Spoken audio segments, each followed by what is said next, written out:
flame will burn bright anew, and the necromancers will be the first into the fire.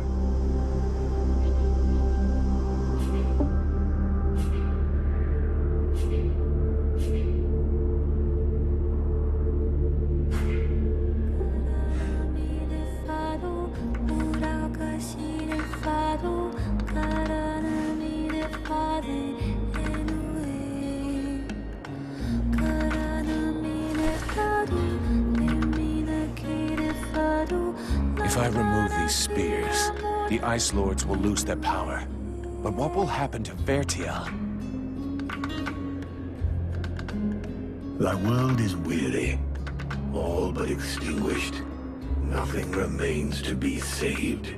It must be cleansed.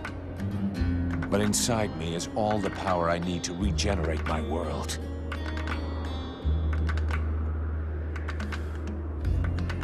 At the cost of mine? Do not think it. Vertiel needs the world heart. Thou canst not sacrifice it thus. There are still dragons, and this way the necromancers will be destroyed. The fire of the world heart is not completely out. It will burn bright again, in time. But without us, I forbid thee to do this. I will not die for thee.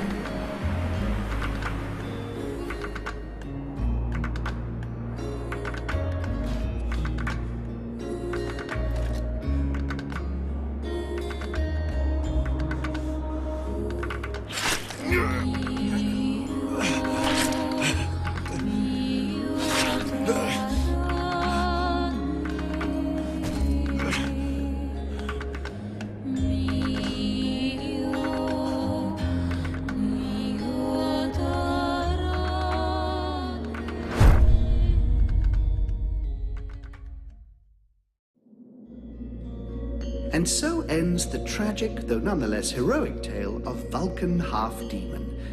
I confess I may have romanticized some aspects of the story, though in my defense, I shall always have something of a soft spot for our dear Vulcan. By releasing the World Heart's energy to the surface, he sacrificed himself in order to heal Vertiel and bring an end to the long winter. Ill-prepared for such a powerful energy surge, the Ice Lords were instantly reduced to cinders. I can tell you, no tears were shed at that funeral. Of course, it was only a few centuries before other would-be mages attempted to follow in their footsteps, though what wonderful centuries they were. The Freeborn Blades were unable to find a new, strong leader, and so they decided to disband. I believe the few remaining Blades were able to live out their lives comfortably on their shares of the payment from their final mission. The Red Scribes... Oh, really? Don't get me started on those imbeciles. Nonetheless, it would be uncouth of me not to mention how heartbroken young Sybil was by Vulcan's death. Proud to have fought alongside such a courageous companion, the beautiful young scribe lifted her head high and transformed her grief into purpose. She quickly gained the respect of her peers and was elected chief scribe shortly afterwards when Liestas died quite suddenly. Apparently, the fool succumbed after having imbibed a large quantity of a somewhat questionable nectar that he and his doctor had invented.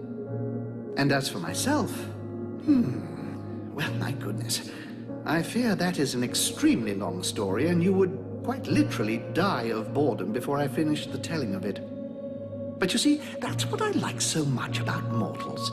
Their stories last just about the right amount of time, give or take a few decades, and then they're done. And then they come around again.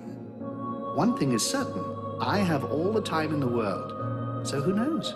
I may get to tell you other tales, if you live long enough. Toodle-pip.